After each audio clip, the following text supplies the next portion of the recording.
স্বাগতম সবাইকে। আমি রাহান তালুকদার। আজ আমি তোমাদের সঙ্গে আলোচনা করব ন্যারেশন পার্ট 11 নিয়ে।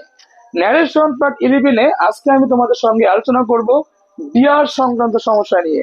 প্রায় সময় দেখা যায় প্যাসেজ ন্যারেশন করতে গেলে তোমাদের সামনে dear friend, dear mother, dear son, dear daughter চলে আসে। তখন তোমরা কিন্তু এটা করতে পারো না, অনেক সমস্যা তোমরা ফেস করো।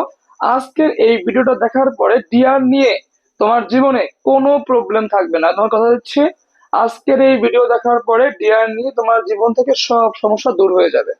আচ্ছা ফাইন, বাই দ্য ওয়ে, যারা ন্যারেশন পার্ট 1 থেকে পার্ট 10 অব্দি দেখোনি, অবশ্যই তোমরা কিন্তু ন্যারেশন পার্ট 1 থেকে পার্ট 10 অব্দি দেখে নিবা, কারণ পার্ট 1 থেকে পার্ট 10 অব্দি দেখে নিলে ন্যারেশন তোমার কাছে হয়ে যাবে একদম পানির মতো সহজ।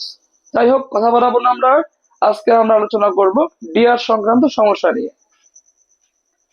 Deer friend, dear son, dear daughter বা ডিয়ার মাদার, ডিয়ার সিস্টার, এখানে যা থাকুক একদম সেম নিয়মে তুমি করবে অ্যান্সার, ঠিক আছে? দেখো, ইত্যাদি থাকলে ন্যারেশন করার নিয়ম। আমরা বাক্যের শুরুতে কি লিখবো বলতো? অ্যাড্রেসিং লিখবো। এইগুলি ডিয়ার পেলেই আমরা বাক্যের শুরুতে কি লিখবো? অ্যাড্রেসিং লিখবো। অ্যাড্রেসিং লিখে যাকে বলা হয়েছে, মানে ডিয়ারটা যাকে বলেছো তুমি তার নামটা লিখবা। ডিয়ারটা যাকে বলেছো তার নাম লিখবা। তার নাম লেখার পরে তারপর লিখবা এস, এ এস এস। তারপর লিখবা ডিয়ার ফ্রেন্ড থাকলে ডিয়ার ফ্রেন্ড, ডিয়ার সান থাকলে ডিয়ার সান, ডিয়ার ডটার পেলে ডিয়ার ডটার, ডিয়ার মাদার পেলে ডিয়ার মাদার, মানে তারপর এস লেখার পর ওটুকু লিখে দিবা। তারপর কমা, অবশ্যই তোমাকে একটা কমা দিতে হবে। তারপর স্বাভাবিক ন্যারেশন। তারপর সেন্টেন্সটা যেই সেন্টেন্সে আছে তুমি সেই সেন্টেন্সের নিয়ম অনুযায়ী স্বাভাবিকভাবেই ন্যারেশনটা করে দিবা। আচ্ছা, তোমাকে আমি একটা এক্সাম্পল দিলেই তুমি খুব সহজেই বুঝতে পারবা। নাও, একটা ছোট একটা এক্সাম্পল দেখো please. Example, Johnny said to me, মানে জনি নামে কোনো একটা ছেলে আমাকে বলছে, মানে জনি নামে কোনো একটা ছেলে আমরা বলতেছে dear friend I miss you, dear friend আমি তোমাকে অনেক মিস করি। তাহলে বলো তো কে বলছে? জনি বলছে। কাকে বলছে? আমাকে বলছে। কেমন কি বলছে? Dear friend I miss you, প্রিয় বন্ধু আমি তোমাকে মিস করি, আমি তোমাকে স্মরণ করি। হ্যাঁ, আচ্ছা ফাইন। দেখো, এখন দেখো, এই যে dear Johnny said to me dear friend, যে ডিয়ার ফ্রেন্ড দেখা যায়।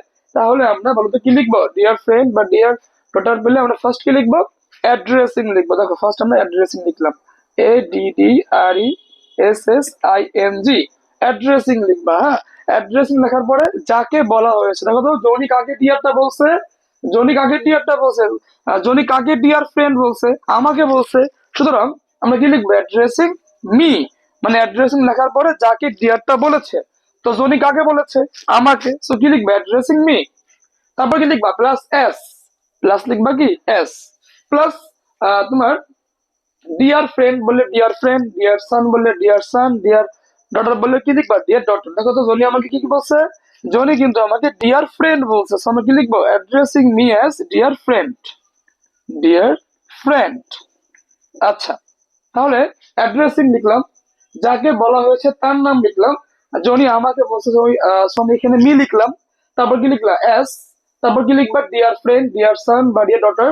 এখানে জনি আমাকে ডিয়ার ফ্রেন্ড বলছে, সো আমি এখানে ডিয়ার ফ্রেন্ড লিখলাম। তারপর তুমি কি দিবা বলো তো? কমা। এই কমা দিব আমরা, তারপর এখানে কমা দিব। কমা দেওয়ার পরে স্বাভাবিক ন্যারেশন। আই মিস ইউ, আমি তোমাকে মিস করি। এটা কি সেন্টেন্স? Assertive sentence. তাহলে কিন্তু আমরা পার্ট ওয়ানে, মানে ন্যারেশন পার্ট ওয়ানে কিন্তু তোমাদের সঙ্গে আমি অ্যাসার্টিভ বাক্য নিয়ে কিভাবে ন্যারেশন করতে হয় এই সম্পর্কে তোমাদেরকে আমি বিস্তারিত ভাবে আলোচনা করেছি। যারা অ্যাসার্টিভ বাক্যকে ন্যারেশন করতে না পারো অবশ্যই পার্ট ওয়ানটা দেখে নিও। যাই হোক, আই মিস ইউ এটা একটা অ্যাসার্টিভ সেন্টেন্স। সো এটা আমি অ্যাসার্টিভ বাক্যের নিয়মে করব, অ্যাসার্টিভ বাক্যকে ন্যারেশন করার নিয়মে করব। অ্যাসার্টিভ বাক্যকে ন্যারেশন করার নিয়মটা হচ্ছে, প্রথম যে বাক্যটা বলছে তার নাম লিখতে হবে। দেখো তো, আই মিস ইউ এই বাক্যটা কে বলছে? জনি বলছে। সো ফার্স্ট আমি জনি লিখবো। তারপর অ্যাসার্টিভ বাক্য অনুযায়ী টোল্ড লিখবো। কি লিখবো বলো তো? টোল্ড। অ্যাসার্টিভ বাক্যতে সেইট, যে দেখো সেইট থাকলে টোল্ড লিখতে হয়।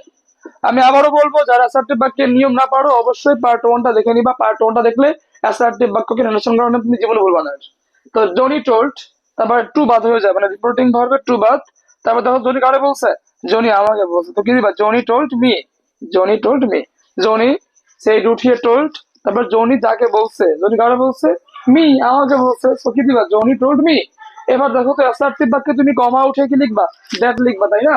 অ্যাসার্টিভ বাক্য তোমরা কমা উঠে কি লিখবো? That is inverted comma. যতগুলি ইনভার্টেড কমা আছে সব ইনভার্টেড কমা উঠে তুমি কি লিখবা? দ্যাট। দ্যাট লেখার পরে আই মিস ইউ, আই মানে কে মিস করতেছে আমাকে? জনি মিস করতেছে না, সো কি দিবা? হি। যেহেতু জনি কোনো ছেলের নাম, সেখানে আমি হি দিলাম, হি হচ্ছে জনি। এবার দেবা ভার্ব, ভার্ব কে মিস। মিস হচ্ছে আমার কোন টেন্স? Present tense. মানে প্রেজেন্ট ইনডিফিনিট টেন্স বদলে কোন টেন্স হয়? Past indefinite tense. তাহলে মিসের পাস্ট টেন্স কি বলতো? মিসড। MISED, missed. তারপর দেখো তো আই হয়ে গেল হি, মিস হয়ে গেল মিসড। ইউ, তোমাকে মিস করছি, মানে জনি বলছে ভাই আমি তোকে অনেক মিস করছি, তো এখানে তুমি মানে কাকে? আমাকে বলছে, তো কি দিবা? হি মিসড মি, সে আমাকে মিস করছে। কেমন? এই তাহলে হচ্ছে এই ডিআর থাকলে ন্যারেশন করার নিয়ম। তোমাদেরকে আমি আরেকটা এক্সাম্পল দেখাচ্ছি।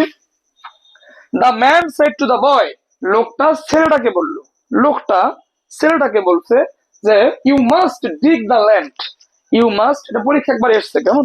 You must dig the land, তোমাকে অবশ্যই এই জায়গাটা মানে ডিগ করতে হবে, খনন করতে হবে। তোমাকে অবশ্যই জায়গাটা খনন করতে হবে, হ্যাঁ, মানে কাটতে হবে আর কি।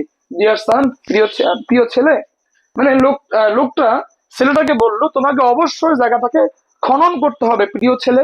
দেখো তো এই যে ডিয়ার দেখা যায়, মানে এই লোকটা কিন্তু এই বয়টাকে ডিয়ার সান বলে ডাক দিয়েছে, না সম্বোধন করছে আর কি। সো দেখো যে ডিয়ার সান, তো ডিয়ার সানটা যেখানে থাকুক, বাক্যের শুরুতে থাকুক আর বাক্যের শেষে থাকুক, ফার্স্ট একদম বাক্যের ফার্স্টে কি লিখবা? Addressing S. Addressing S, sorry addressing লিখবা। অ্যাড্রেসিং লেখার পরে তারপর কি লিখবা বলো তো? মানে যাকে অ্যাড্রেসিং করা হয়েছে, দেখো তো লোকটা কাকে অ্যাড্রেসিং করেছে? সানকে, মানে এই বয়কে, না? সো কি দিবা? অ্যাড্রেসিং দা বয়।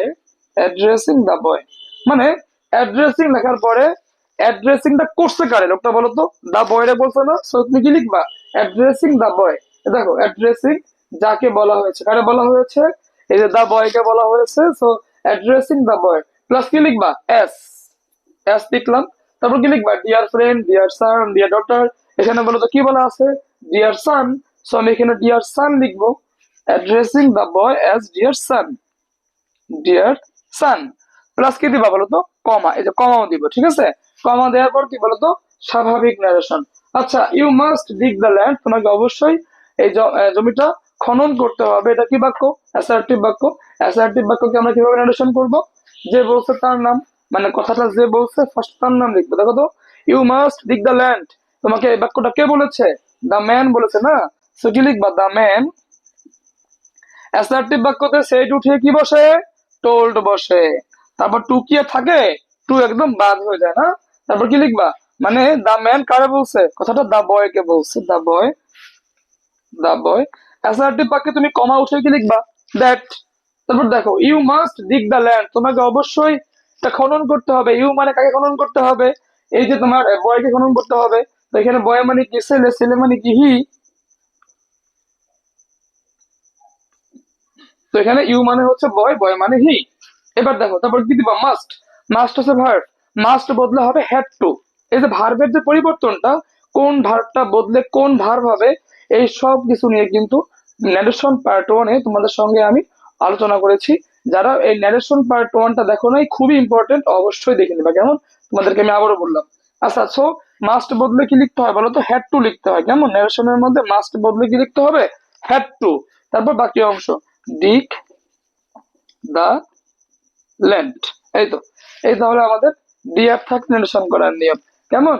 আচ্ছা, যারা এখনো বুঝো নাই অবশ্যই কিন্তু আমাকে কমেন্টে জানিয়ে দিও। আর হ্যাঁ, অবশ্যই subscribe our YouTube channel insane English method, কারণ তোমাদেরকে কিন্তু আমি এই চ্যানেলে খুব সহজেই খুব সুন্দর করে ইংলিশ গ্রামারটা একদম পার্ট বাই পার্ট বুঝিয়ে বলবো। সো যারা এখন সাবস্ক্রাইব করো নাই অবশ্যই সাবস্ক্রাইব করে নিও। কেমন? সালাম আলাইকুম।